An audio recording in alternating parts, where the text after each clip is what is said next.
Bismillahirrahmanirrahim. Allahumma a'inna wa lana wa hamdina wa lana rahmatika ya arhamar rahimin.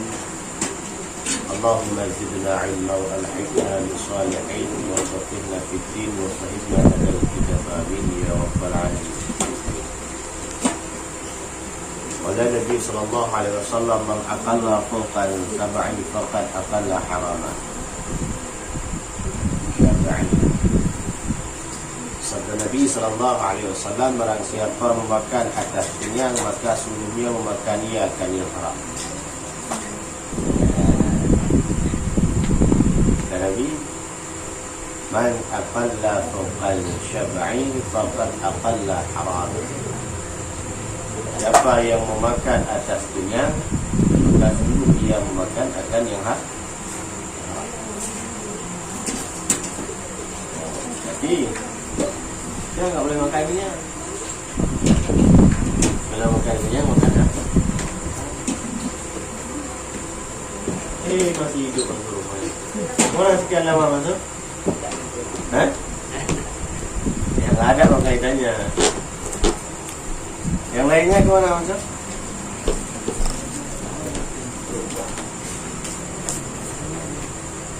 Dan sabda Nabi SAW, asal bagi tiap-tiap penyakit itu adalah kenyang perut. Asal bagi tiap-tiap penyakit adalah kenyang perut. Termasuk penyakit tulang, gara-gara perut. Artinya penuh perut itu diisi dengan makanan. Maka tidak ada lowongan bagi perut itu untuk yang lain. Kenapa hidup angin? Maka orang kenyang terasa dia sesak, terasa dia malas, bawaannya mau tidur. Jangankan untuk yang lain, ibadat malas.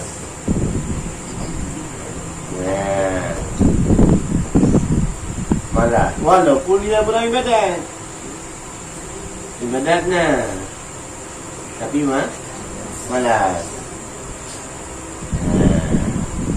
Ibarat gini tafsirnya pada malam Ramadan, habis buka puasa, kalau makan dengan kenyang maka salat maghrib pun agak berat. Jangankan sholat tarawih. Kalau kita periksa tarawih puasa kemarin, entah penuh entah enggak, ya nggak tahu. Kalau lebih bagus jangan diperiksa. Kalau periksa dikaji rawat. Jadi kita mau naik. Ya.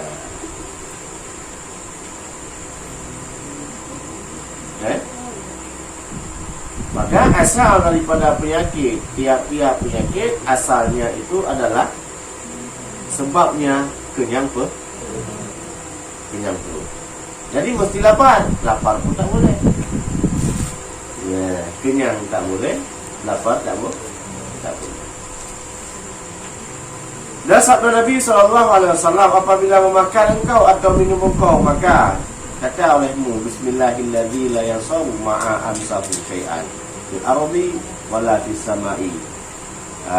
Ya hayy ya hayy ya qayyum. Bukan hajat.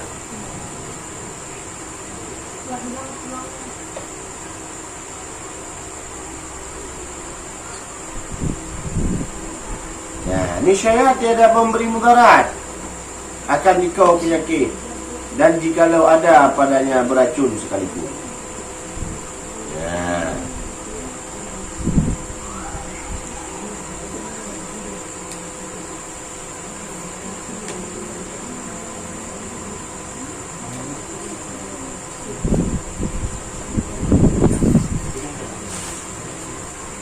Jadi di saat makan ataupun minum, baca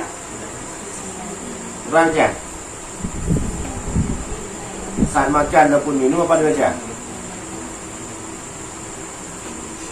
Apa baca Ansor? Saat makan dapat dibaca, saat minum dapat dibaca.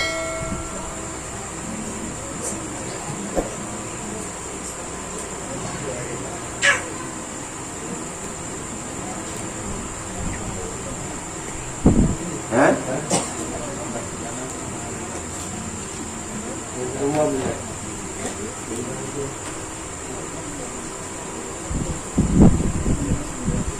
Billahilladzi la yadru ma'a amsahu syai'an fil ardi wala fis sama'i ya hayyu ya qayyum.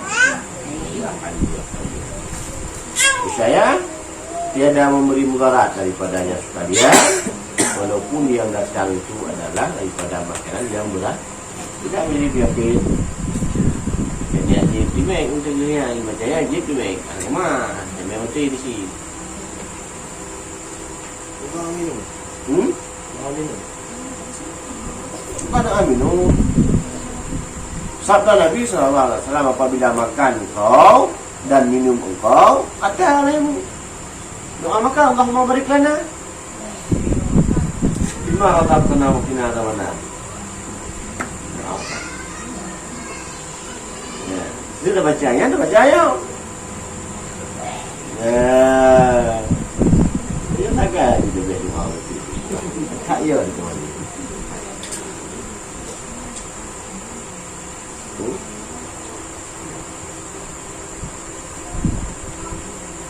Kau ya dah macam. Mai kamu ada turu buka makanan, kamu yang jualan makanan, tiap berapa? Tiap macam. Ini baru buka mie, kita jualan mie pokoknya. Jualan minum. Boleh sama belah salib. Betul, belah salib. Cari dulu, kali lo. Tak macam. Kalau tadi itu yang kafe apa itu dia tahan dulu.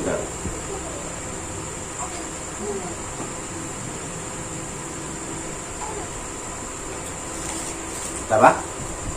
Baca Bismillahirrahmanirrahim. La yadru ma'a samahu ma'a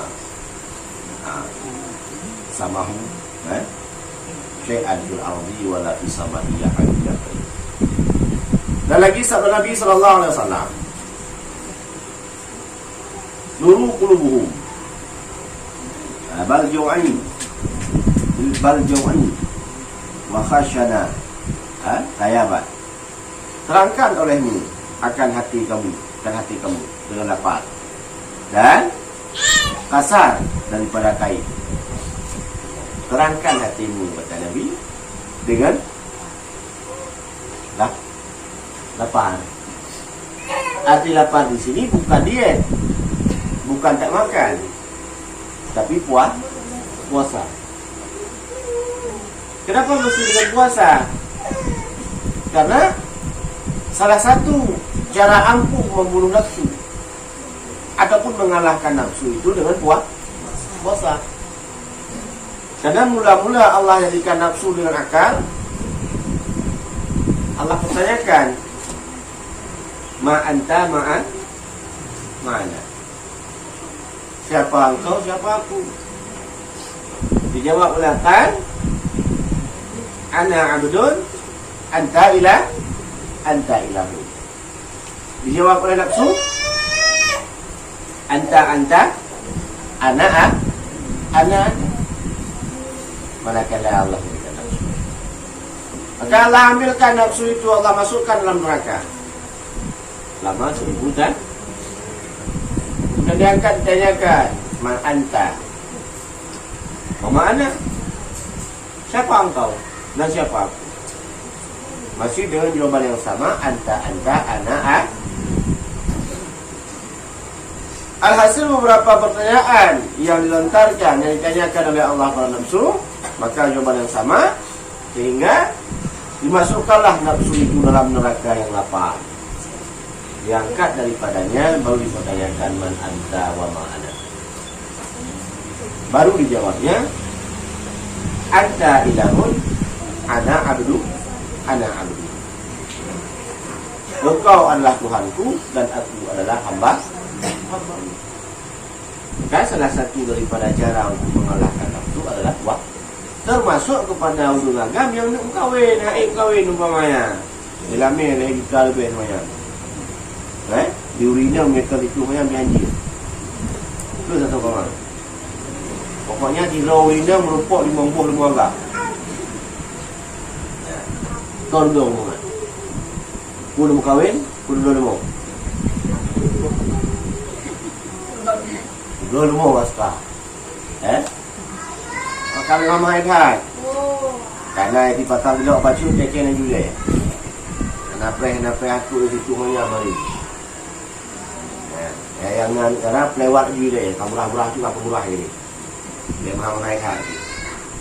Yang kan putu ni nak. Kalau dia urus bukan aku, itu dia baru berbuang kau jauh. Mahal bercuyung. Ambil macam lewat lagi gila ya, boom ni nak. Nam itu kena itu sama orang tu. Dia kan, itu ni pasaran. Dia pasaran waktu banyak. Ikut pasaran, apa ikut pasaran nak tanya? Tekan aja gila ya. Lewat ni. Hari ni kan cara ada perbuatan benar. Maksiat bacuk kurung. Maksiat kurang. Nah, di ulagam kurang maksiat, perempuan pun kurang maksiat. Yang maksud, nak gaduh cewek-cewek yang nak hukum cewek ni. Sang-sang dengan cewek yang ada tugas. Wakau tu nak. Belim cewek, kahwin dulu. Enggak pak ya, kau kahwin dulu enggak. Dulu ya kalau pergi kuliah untuk kentang. Mungkin kahwin dulu deh. Ada ni buat kuliah itu tak dan kuliah dia. Kah? Maka untuk menerangkan daripada hadis iaitu lazimkan olehmu dengan lapar puasa. Ya, karena puasa mampu mengalahkan nafsu. Ya. Maka yang menjadi penghalang untuk terangnya hati salah satunya adalah kita terpengaruhnya dengan mengedepankan nafsu. Maka dulu mesti beribadat. Apabila hati lemah pada beribadat, maka anggota pun ikut lemah. Karena raja dia diangkat, tuki lalek kau. Ada buah pula. Ya, kemudian cik. Apabila hati lemah, maka anggota ikut lemah. Maka kuatkan hati. Dan kasar daripada pakaian. Ya, busuk-busuk macam mana pakaian. Anak mungkin agak-agak. Saya punya kerjaan anak tu ini. Pakai jajah pang tepung betul. Daripada tu juga. Satu balik. Bila ni ibadat, cukup dia kamu tak nak jumlah 8 dia lah. Dia buat undangan 13 tagap 3 kau je. Kalau gimana ni? Dan lagi sabda Nabi SAW, barang siapa memakan suatu makanan kemudian berkata, ya alhamdulillahilladzi at'amana hadza ta'ama waridqaniha min ghairi haulan mani wala qutan. Diampunkan Allah Ta'ala baginya barang yang telah terdahulu daripada dosa dan barang yang terkemudian. Ya, barang siapa mengata alhamdulillahilladzi at'amana alhamdulillahilladzi at'amana hadza ta'aman warzuqnihi min ghairi hauli minni wala quwwata wala quwwata. Diampunkan Allah Ta'ala barang dosa yang telah terdahulu dan dosa yang kemudian. Jadi kadang-kadang dah siap makan, alhamdulillah lupa kita ucap. Alhamdulillahilladzi at'amana wa saqana wa ja'alana minal muslimin. Kadangnya aja.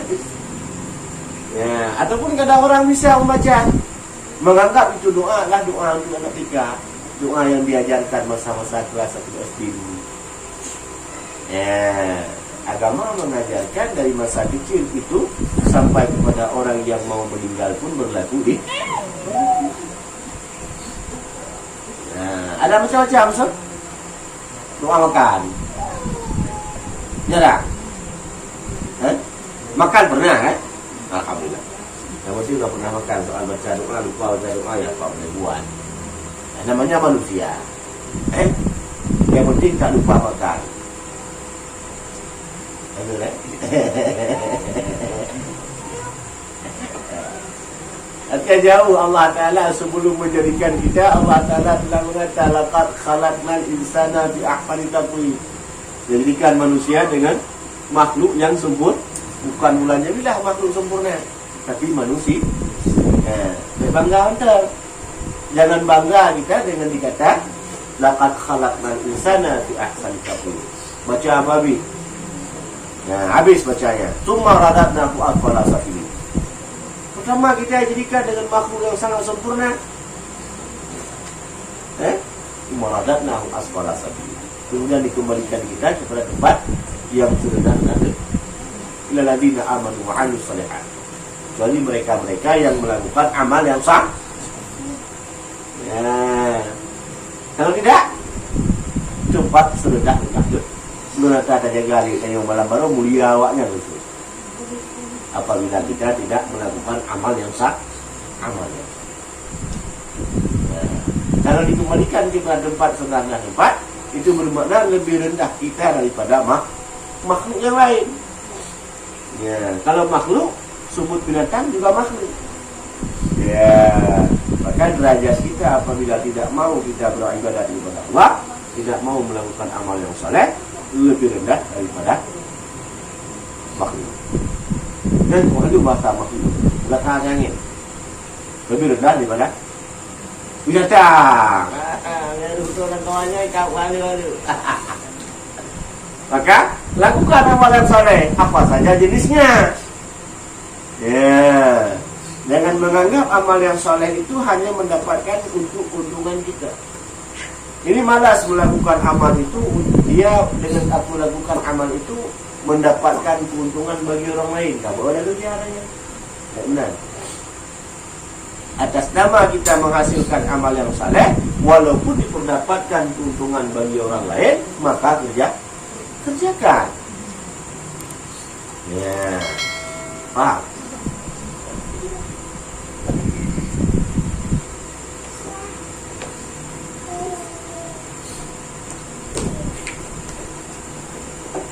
Jadi siapa saja yang membaca Allah alhamdulillahilladzi at'amana hadza ta'aman wa rizqani qalihi min ghairi haulin minni wala quwwati. Ya pun kalau Allah Ta'ala baginya akan dosa-dosa yang terdahulu dan tersebut pada Awarif Wa'araf sudah berkata pada awal suapan bismillah, dan pada suap yang kedua bismillahirrahmanirrahim, dan pada suap yang ketiga bismillahirrahmanirrahim intihar. Sunat mengata pada suapan yang pertama pada makanan bismillah. Yang kedua bismillahirrahmanirrahim, dan yang ketiga bismillahirrahmanirrahim. Itu menurut daripada kata Awarif Mu'arif. Itu yang berkata. Orang tu terku tak waktu sebelum makan tak sunat baca bismillah. Tetap sunat. Cuman kata Mu'arif Mu'arifin yaitu sunat berkata pada awal suap bismillah, suap yang kedua bismillahirrahman, dan suap yang ketiga bismillahirrahmanirrahim. Sebelum disuap, ni makna suap bukan sogok Jangan menganggap ni makna suap sogok. Kadang pula nanti biar lewat PNS, bawa pula dia lagi nanti, ataupun biar lewat kuliah. Suap yang pertama, sorong wang pertama bismillah. Sorong yang kedua kalinya bismillahirrahman. Yang ketiga bismillahirrahmanirrahim. Kata tu kok lewat kok enggak lewat. Mana suapan makanan. Yang bukan sogok. Ya insyaAllah ada kita kerja Ada Ada? Saya makan ada baca bismillah? Ada? Saat makan apa sebelum makan? Sebelum? Doa yang enggak Bisa doa makan? Coba baca sekali. Serentak. Rahman, bismillah.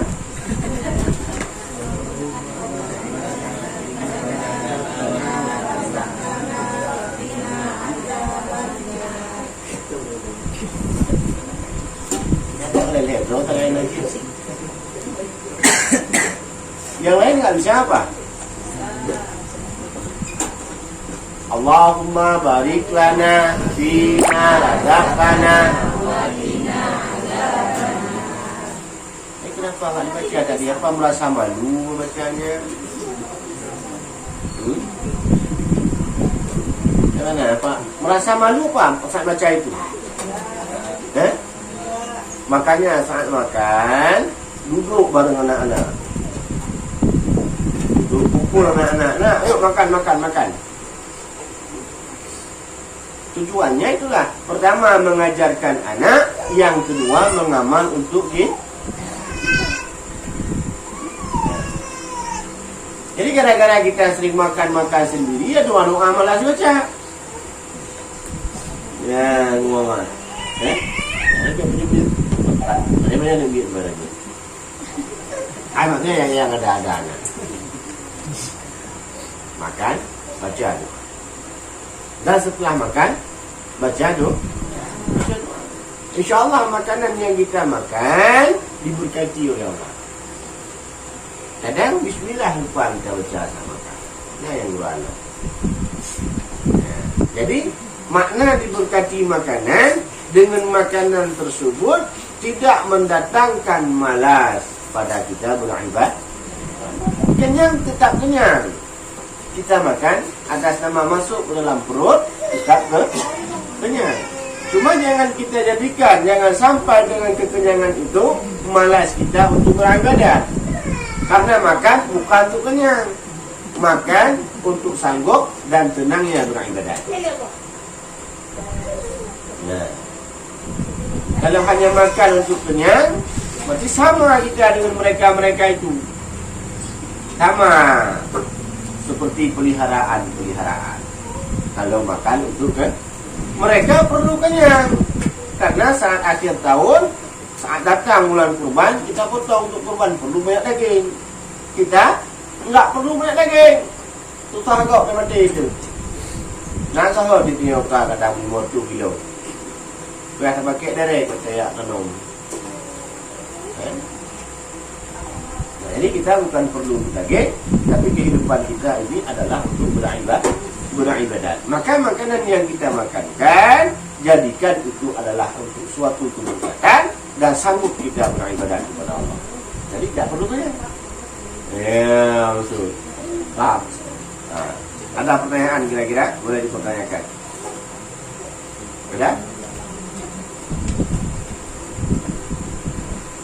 Ada?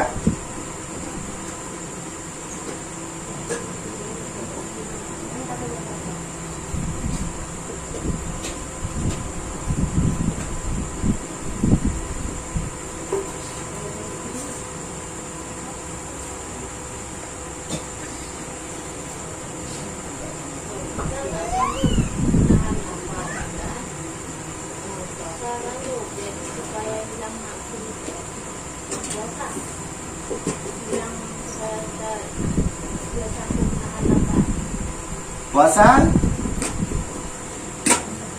Puasa kan kan? Kalau nggak ada puasa kita nggak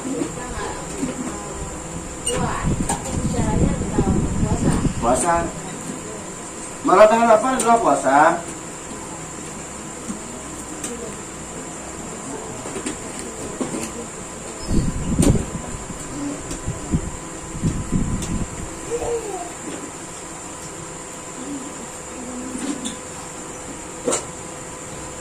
Dan telah mengeluar oleh Baihaqi daripada Ibrahim bin Ali Nahali, berkata ia telah memilih hukama daripada kalam hikmah akan 40,000 kalimah. dan dikeluar daripadanya 40.000 kalimah, dan dikeluarkan daripadanya 40 kali, dan dikeluarkan daripadanya 4 kalimah. Ya, yang pertama, jangan engkau percaya sekali-sekali dengan perempuan.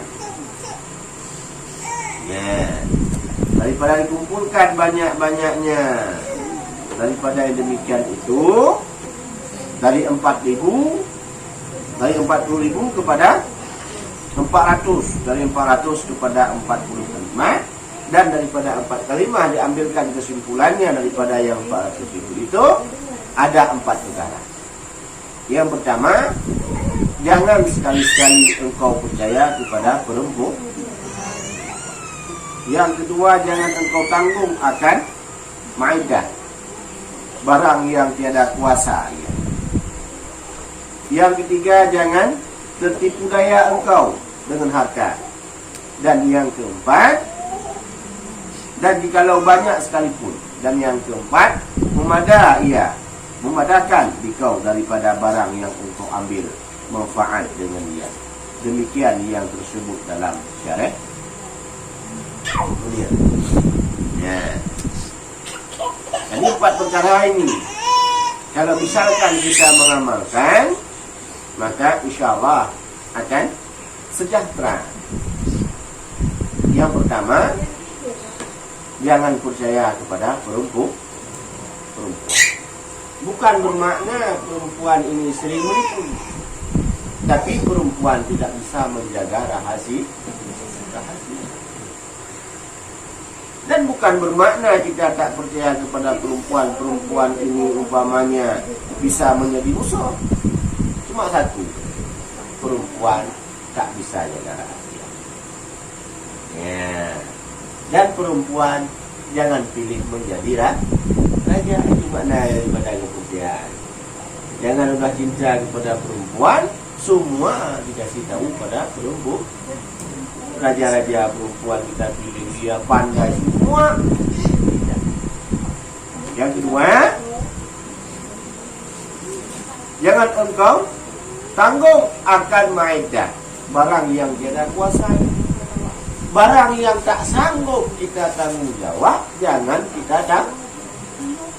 Barang yang tak sanggup kita pikul, jangan kita pikul.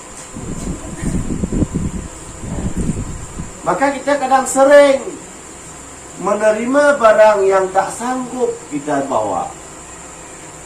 Sepele kita lihat, tapi berat dalam kita kerja. Contoh hal yang sangat sepele, satu kawan lama jumpa dengan kawan lama. Datang kawan lama, hai kawan lama, titip salam kepada sekolah. Iya, kita jawab. Kan ringan salam itu, enggak berat. Ringan kita aja, tapi berat kita menyampaikan. Itu kan sering nggak? Sering. Dan tak jarang pula kita untuk mengingkari akan janji-janji itu. Ya, maka dalam jenis bukan ai buat tim dong, ngahek tak guna guna. Gerimpeng je enggak. Nah. Salam barang tak nampak. Duit barang nampak. Nah. Karena kita telah berjanji sama dia, maka wajib kita sampaikan. Maka yang kedua, jangan mudah engkau menanggung barang yang tak kuasa engkau. Yang ketiga, jangan tertipu daya engkau dengan harta jikalau banyak sekalipun. Banyak harta, jangan kita tertipu dan artinya jangan kita ini dibudakkan oleh harta. Jangan kita ini capek mencari harta, kemudian harta itu capek kita menjaga. Ya sampai lagi benar. Harta perlu menjaga apa? Kan ada tentu yang mengata pelihara harta wajib. Nah, yang lebih wajib loh berpelihara harta untuk wajib. Bukan menjaga harta saja wajib, ada yang lebih ada yang lebih wajib. Kita tengok orang umpama, kenapa engkau jualan dari siang kepada siang? Kenapa engkau berusaha dari pagi sampai kepada pagi? Kenapa tak tutup? Kalau ditutup nanti sekarang musim balik disongket jadi itu kata kan dosa kita nggak menjaga. Ya, bukan yang demikian yang disebutkan menjaga hati. Jangan gara-gara dia lupa kita beribadat kepada Allah. Ya. Paham kira-kira? Paham?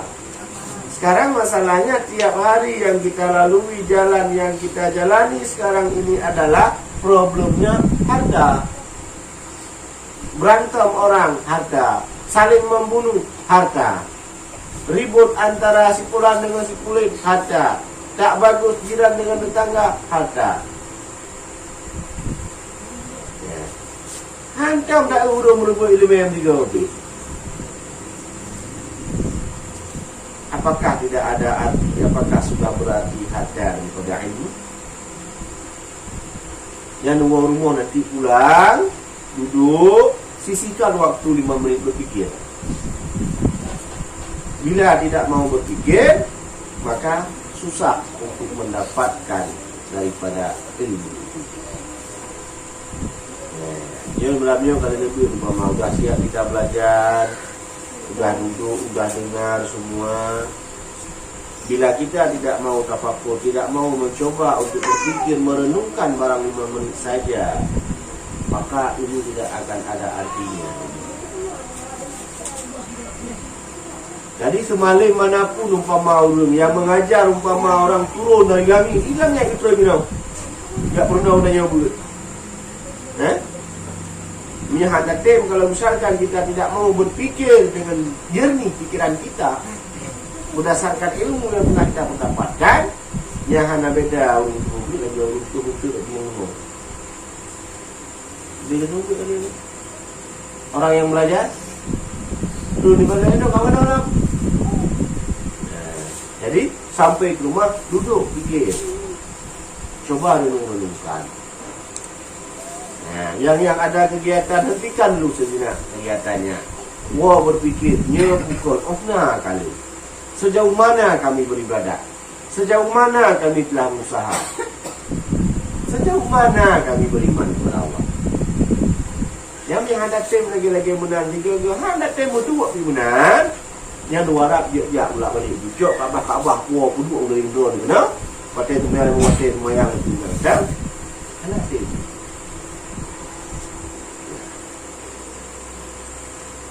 Karena kenapa? Kita beribadat tapi pikiran kita tidak beribadat. Kita beribadat tapi hati kita masih digoyangkan oleh harta. Kita beribadat tapi hati kita masih goyang kepada dunia. Masih cinta kepada harta. Bukan bermakna tidak boleh kaya. Kaya si bimu hai. Bang kaya gini. Banyak-banyak dari harta. Cuma satu, jangan sampai kita cinta kepada hati. Beda orang capek menuju cinta kepada. Beda orang cari harta dengan orang cinta kepada hati. Agama memerintahkan untuk mencari. Kita. Agama melarang untuk cinta kepada hati. Mana bisa kaya dia belum juga ada pelari kita dong perlu. Igok-igak ke matong, macam rumput melamai ke tidik. Tengok kering-kering dah bukan. Nanti dengar itu macam. Jadi biar aja. Supaya tenang ibadah. Cuma jangan kita cinta kepada. Ya, kita bawakan harta itu menjadi milik kita dunia dan akhirat. Di dunia kata kita, di akhirat bisa kita menikmati harta yang kita cari. Baik di dunia kita udah siap kita kumpulkan semua, kita kasih untuk orang. Artinya udah siap kita kumpulkan, tidak kita bawakan kepada akhirat. Anda tunjuk mu balebut macupi, anda tunjuk mu masjid macupi. Anda tunjuk tanah wakaf kepada tempat-tempat masjid macupi. Tidak mau kita titipkan kepada anak yatim sedikit pun. Ya. Karena beda harta di dunia dengan harta di akhir. Harta di dunia tidak bisa kita bawa sendiri. Tapi harta untuk akhirat mesti kita titipkan kepada yang lain. Ya. Maka Allah mengirimkan masjid, tempat-tempat pengajian, khususkan anak yatim. Ya. Itu adalah rekening untuk tabungan untuk kita. Simple days. Ya. Kita ini adalah nasabah mereka. Ya. Kadang ada nanti umpama orang-orang yang mencari sumbangan yang bawa atas nama daya. Anak pun saya perintah harian. Ada anak yang pungut-pungut berdua draw yang pungut gede.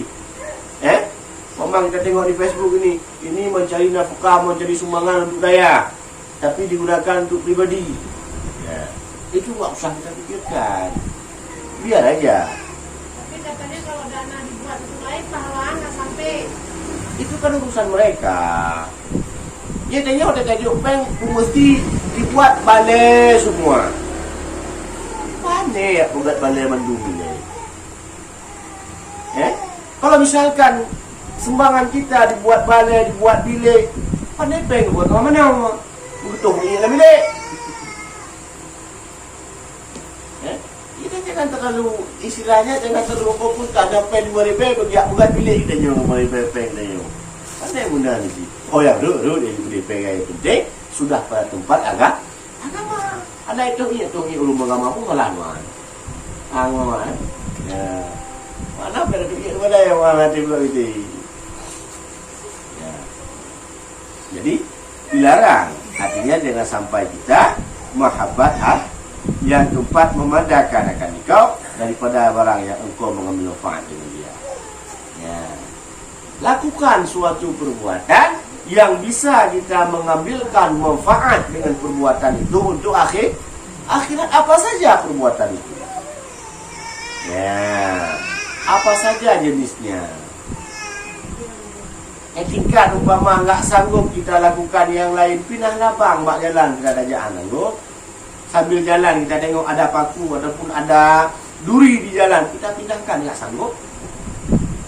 Sanggup. Ya. Jadi kapasitas kita beribadat menurut tingkat kita. Tanya lu mau beribadat dengan lemahnya kita atau dengan orang yang kuat, beda umpamanya perlakuan. Kita lemah. Dulu masa kuat kita beribadat, saat lemah nggak sanggup ibadat pada yang sunat umpamanya. Enggak seperti saat kita kuat. Tapi kita terus beribadah, pahala sama seperti dengan kita kuat. Ya, paham kira-kira? Paham? Ya. Yang kata ada video, cukup jelas tanda-tanda kiamat sudah di depan mata, bahkan sudah habis. Apa yang tanda kiamat ini? Dalam seminggu ini hampir tiap hari ada berita kebakaran. Negeri yang nggak pernah kebakar atau kebakar. Kemarin dulunya lagi. Pokoknya mulai di Korea itu orang itu kebakaran. Itu tanda dunia kata kiamat. Bet dulaleli kawan. Tak pray pun angin dengan itu. Ya. Tanah pun melalui. Paham maksud? Ya. Kesempatan kita untuk menjadi amal yang paling besar peluang bagi kita dalam beribadat tok banyak bukti. Mau cakap tingkat-tingkat kemampuan kita untuk beribadat pada yang lain sangat susah. Satu masalah kita terganjal, terhalang kita beribadat gara-gara ilmu. Malas kita beribadat karena minim ilmu. Satu. baik kakak tingkat kita ni semua untuk melakukan, jangankan yang lain, sunat qabliyah, ba'diyah, rutin tidak sanggup kita kerjakan.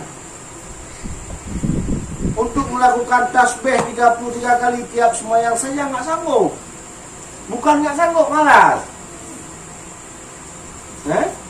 Subhanallah, walhamdulillah, wa la ilaha illallah, Allahu akbar, itu saja untuk 33 kali per tasbih nggak sanggup kita lakukan. Jadi amal apa yang kita andalkan sekarang? Sedekah, kita bilang berikan sedekah. Paling per hari kita berikan 15.000. Paling. Kalau ada tiap hari 15.000. Itu pun kalau ikhlas kali kita beri.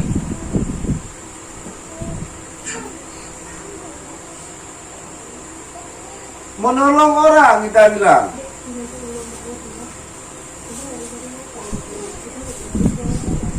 Dengan orang yang kita obat belum sebanding dengan yang kita tolong. Tiap hari mesti ada upatan yang keluar daripada mulut kita. Seolah-olah nggak ada upatan, nggak enak itu kita. Walaupun yang kita upat itu memang benar adanya. Kejadian, fakta yang kita bilang itu. Justru fakta itulah yang namanya upat. Upat yang kita keluarkan daripada mulut kita tidak akan tertutupi dengan tasbih yang kita baca.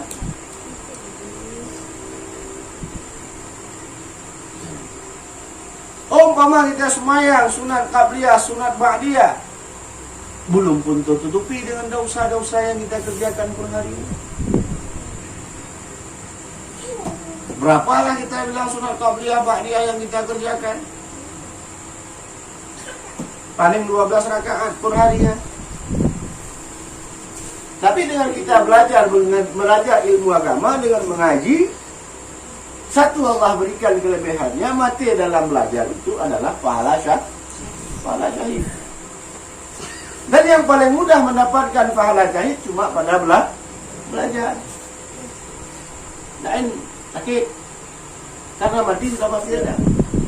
Salah satunya itu adalah mati melahirkan. Pada dilahirkan pada luar itu. Yang koma anak melahirkan yang udah kan. Kahara ada apa? Mati tenggelam, tenggelam. Sakit, yang kita tarik nafas masuk air. Sakit. Mati kebakaran. Belum mati kita seolah-olah sudah mati. Mati terbentur istilahnya dengan mati ketabrak. Sakit. Ya nggak sakit, mati orang belajar, pahalanya dapat pahala syahid. Nah, tapi belajar. Nah, yang kedua, barang siapa yang berkumpul dengan majelis, belajar ilmu, duduk dengan bergabung dengan majelis, walau tidak dipertanyakan suatu apapun, tidak menjabat, tidak teringat ia suatu apapun, tapi dia belajar dalam majelis, maka pahalanya sebanding dengan 1000 rakaat sembahyang dan buat yang dikun tahun ini. Seumur hidup sudah enggak kita mengerjakan sembahyang sunat 1000 rakaat dari mata balik ke umurnya. Nah, sunat diberi makan gitu ya. Seumur dia belum? Ya, dulu tidak ada. Banyak modal akan jika kita bawa modal itu laku nggak untuk kita masuk surga? Sedikit. Bisa nggak kita tebuskan dengan modal yang belum ada umur kita, umpama umur sekarang ini 50 tahun lebih, bahkan ada 50 tahun, bisa nggak dengan 50 tahun hidup belum ada sembahyang sunat kita 1000 rakaat, hanya sembahyang pas-pasan? Bisa nggak kita menggantikan dengan kunci surga? Bisa nggak kita masuk dengan dalam surga dengan ibadat yang pas-pasan? Iya. Bisa? Kalau nggak carikan, naik negeri dapur maka tidak sanggup menahan azab neraka. Makanya pulang duduk tafakur, pikir. Kalau ada alat untuk memikir. Kecuali kita nggak ada alat untuk memikir. Ya Pak dari Saputra ya. Ada alat berpikir? Ada. Ada orang yang nggak ada alat berpikir? Nah, ada orang di sini yang nggak ada alat berpikir? Ada? Nggak ada. Coba kita pikir. Sanggup nggak kita menahan api neraka? Coba bayangkan. Ini mati lampu 2 hari saja kita sudah kepanasan. Sedangkan hidup dalam ruangan yang lebar. 15 menit mati lampu kita kepanasan. Dalam kamar ada 2 meter kali 4 meter. Tapi kita kepanasan. Bagaimana dengan tempat esoknya yang hanya lebar 60 cm? Kemudian ditutup rapat-rapat. Tak ada celah untuk bisa masuk angin. Tak ada celah bisa masuk cahaya. Tak ada cara untuk kita bernafas. Adakah oksigen yang kita bawa? Tak ada. Di dekat api kita masak saja kita nggak sanggup berdiri. Yang hanya hitungan berapa jam saja.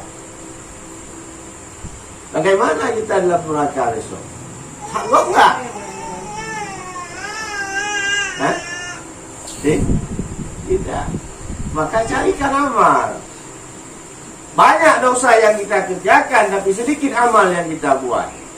Malu nggak kita meminta kepada Allah untuk masuk dalam surga? Nah, Malay. Punya Malay pada belum.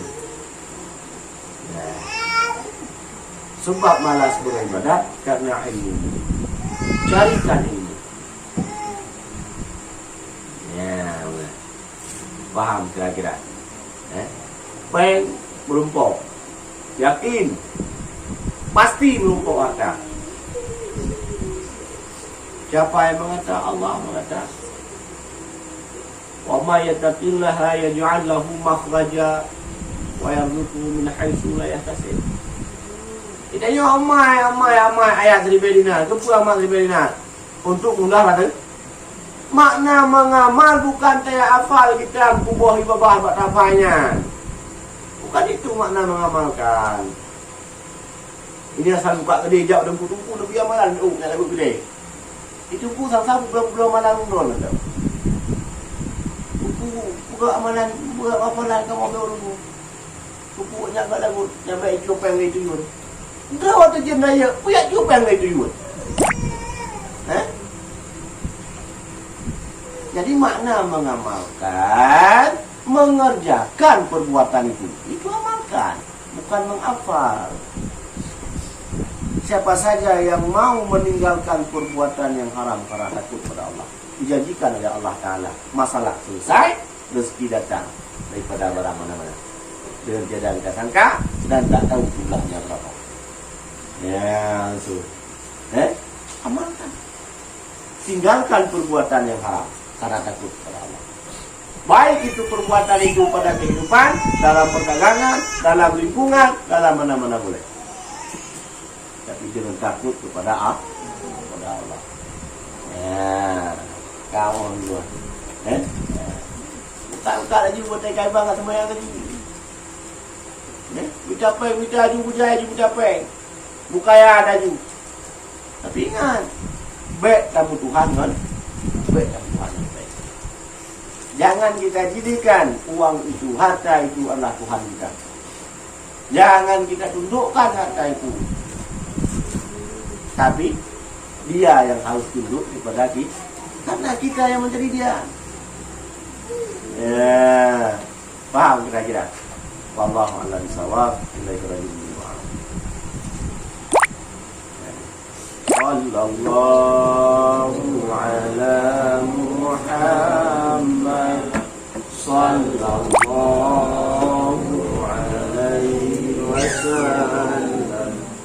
Sallallahu ala Muhammad.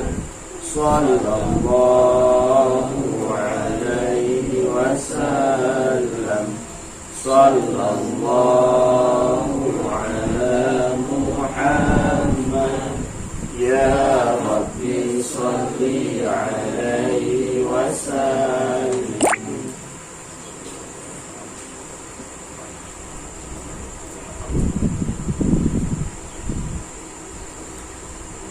Malam besok harap hadir semua. Malam besok kita buat doa kepada salat